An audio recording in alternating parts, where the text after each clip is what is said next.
John Cena privately buries Austin Theory, plus multiple WWE stars are out of action till next year, and an unplanned major title change took place. It's all in the wrestling news right now. Wabadoo, says John Cena as he's chatting to his mates. He does say that often. He also says, hey, Austin Theory, I think you're a bit rubbish. Yeah, he's not the biggest fan, so it seems. He had some words for Austin Theory. Obviously, we saw that take place in the ring where John Cena said something to the effect of, hey, I might be bald, but at least they don't have to pipe in crowd noise when I'm on screen. But it appears that it also took place behind the scenes. Yeah, so ahead of this promo that Cena cut, he had a similar conversation with him when the cameras weren't on. He said, I'm really trying to hammer home with Theory that it took Roman 10 years for the light bulb to go off and be like, I'm doing it my way. I work with who they say, but I'm going to be who I really am. Now, during the segment, John Cena told Theory that he has everything a WWE executive looks for in a wrestler,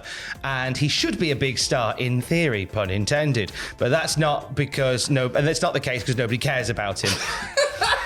Nice.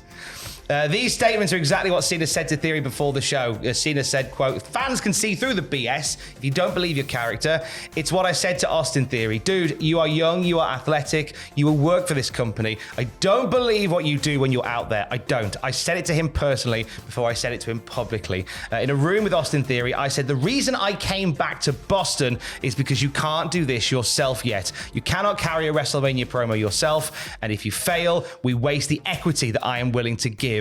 And if in that match I get hurt, I hold up a production, which puts 300 people out of work. Let's do this right. Let's get some equity here, and let's have you have to start thinking about the angles and what's most important and what we're really trying to tell. What is our story? Okay, here's the story. I don't believe what you do. That's what I'm going with. Heavy words. I mean, those must be the most hurtful. I don't believe what you do when you're out there. Let's dissect this a little bit. I want to start with the Roman Reigns bit because I think it may be a little bit unfair on Roman, who was always booked to be a babyface, post-Shield, obviously. So I don't think you can put all the blame on Roman Reigns there, but I totally get what he's saying with regard to character work. I think I sort of get where he's coming from because Theory feels like there's a puzzle piece missing there, isn't there? We've read these reports since he was called up to the main roster. It's always been like, hey, this is Austin Theory. WWE view him as the next potential WrestleMania main eventer, the next John Cena even. And I don't think that's ever clicked properly on screen. I think he's done some good work. I think he has some really good matches, but there is something missing there. I don't think this was so much to do about John Cena just being nasty as it is about lighting a fire up Austin Theory's anus. Yeah, I think there's an element of that, and it's almost like John Cena is obviously very busy at the moment, so there's almost an element of, right, we've really got to pick this up, and I'm just got to hurry this process along. We can't really go out there and half-heart it and half-wit it. You know, we haven't got the time. So look, here's the thing. You're not that good right now. You should be better. That's the point we're going to go with. Learn from that. Let's go and do that out there. It's a weird one. I don't see, like, there are other people on the roster that I think, hey, that guy, that woman, they're the future of the company. I've never quite seen it in the way that WWE management clearly do with Austin Theory. Have you? No, I really haven't. He feels like an upper mid-carder. Yeah, and that's a great position to hold, to put yourself in there. But he does lack a little something. What is that? What is he missing? He needs to be a wrestling bin man. He's got an edge, hasn't he? There's a bit of grit to him and everything. I think his promos are good, but largely unmemorable. I think his matches, they tend to be on the very good side as well. Does he need a catchphrase? Maybe it's a catchphrase. Maybe it's a wacky catchphrase. That's it. Steal the Wabadoo. Steal the Wabadoo. I won't tell anybody if you steal the Wabadoo. Another thing with Theory is I can't imagine him as a really effective babyface. I think he's like a bit of a Miz kind of guy where it works when he's a heel. But he's got a proper punchable face, hasn't he? I just can't see it. Well, I'd love to be proven wrong on that one, but I can't see it in the same way that Cena held the company, like it was the top of the company rather, as a babyface. I do enjoy how Cena is able to unapologetically bring that same fire in a promo than he did with guys like The Rock and Roman years before. Because, you know, back in like 2011, 2012, the crux of John Cena's anger was, I'm angry because you leave wrestling and I'm the one still here. and his fire now is, right, I leave wrestling, I've got lots to do, get on with it. Yeah. It's like somehow you're always the victim here, which I think is incredible skills on the microphone. 5 years time, just for a bit of fun. Who's the top babyface? Who's the top heel? 5 years time, it will be. I don't know if it would be Theory. No, it's not. I don't think it would be. I think he you might have a title run. I think it's not Cody. A lot of people are expecting to be Cody in 5 years' time. He'll certainly be near the top. I think the top heel might be Gunther. And I think the top babyface will probably be Roman Reigns. Because if Roman Reigns disappears after this massive heel run for ages, comes back, saves the day as somebody's being beaten down, fans will organically get behind him, which is what they've always wanted. There's more money to be made in a babyface. There is a lovely Roman Reigns. moment in time that you can create with Gunther running roughshod over Raw and holding the world title, and then just in that moment of absolute hopelessness, that's when how's this music go? I've forgotten. Bring the old one. They don't want the new one. And then you got Austin Theory and Cody in a tag team, trying their best. They are called trying their best. We're trying our best. We're trying our best.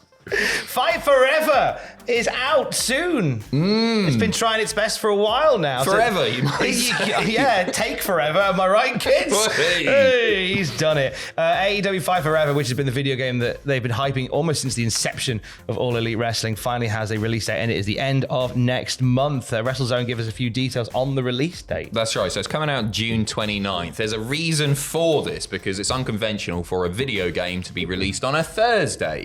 I've been reliably informed. I don't know. But WrestleZone saying, according to the sources that they've spoken to, the plan is for the June 28th episode of AEW Dynamite to have heavy synergy with the game in hopes of driving a bunch of people to get last-minute pre-orders in. The thought is that a lot of these pre-orders will be digital, so they'll play it immediately at midnight when the game launches, just 2 hours after Dynamite ends, on the East Coast.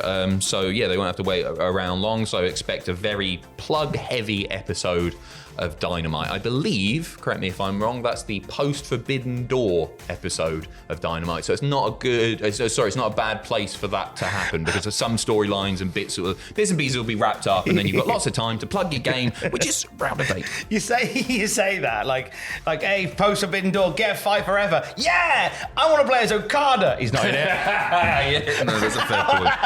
That's a fair point. Play as Tanahashi. Not in it. Yeah. The roster, I'm intrigued to see how the roster ends up being cut, because obviously this game's been in production for a long time. Like when the game started, like Cody was in it and Punk was in it, and then he wasn't. I guess he's in it again. I don't know. He's in it. I think he's in it. Hey, just stick Steven Richards in like they did with No Mercy in case he doesn't make it. Just pop Steven Richards in. I mean, Cody's been gone for like a year and a half at this point, but I don't know. It's obviously been development hell. It's the first AEW game, so you got to cut him a bit of slack and everything, but. I think fundamentally, the game mechanics are going to be there. I think it's going to be a really fun game to play, but I don't think it's going to look anything like AEW looks on television with regard to aesthetic and roster. I think it's going to be a bit all over the place. No, and I think, but graphically as well, it's very different. I think a lot of people have sort of already counted them out because the graphics aren't like photo exact to the roster, but I don't think that's the design they're going for. No, they're looking for that sort of like arcadey more feel to it, aren't they? Like WWE, it's really difficult to compete with 2K because their simulation style, it looks just like it looks on telly.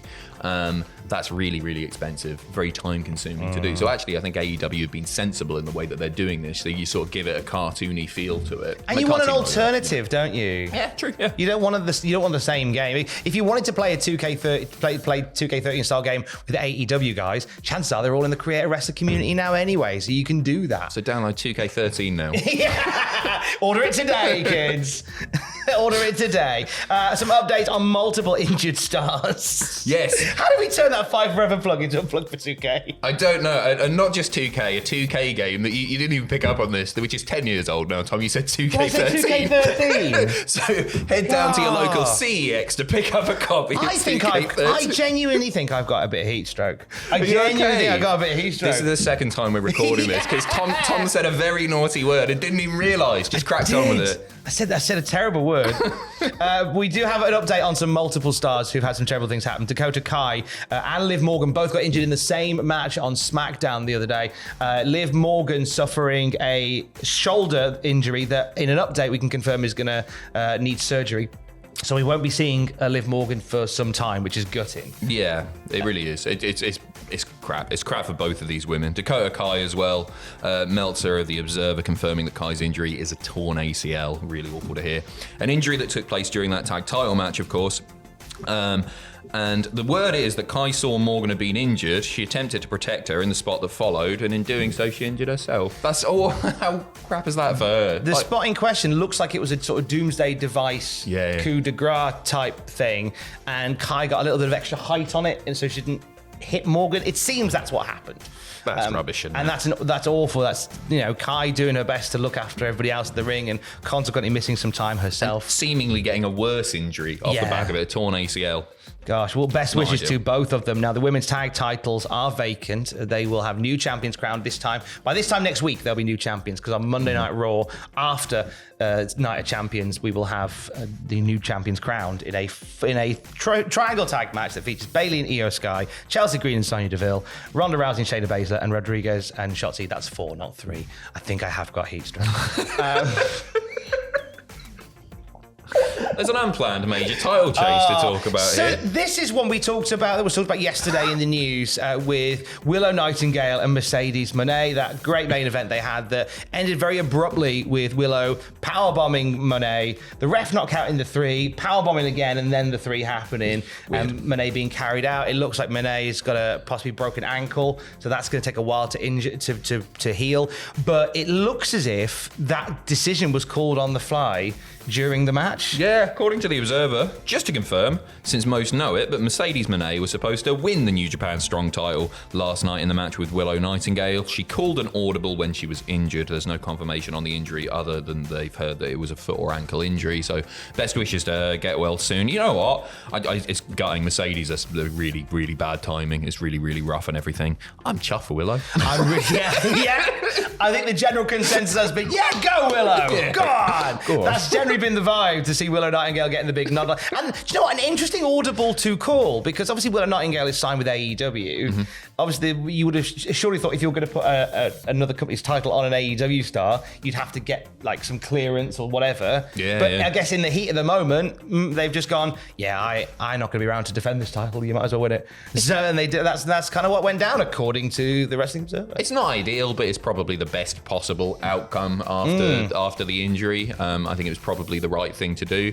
Good luck to Willow as well. Good luck to Be well, Moné. Still players are in 2K13. Good luck to Willow Nightingale as well. We'll have more wrestling news throughout the day at Cultaholic.com. Stay safe. Love you. Bye.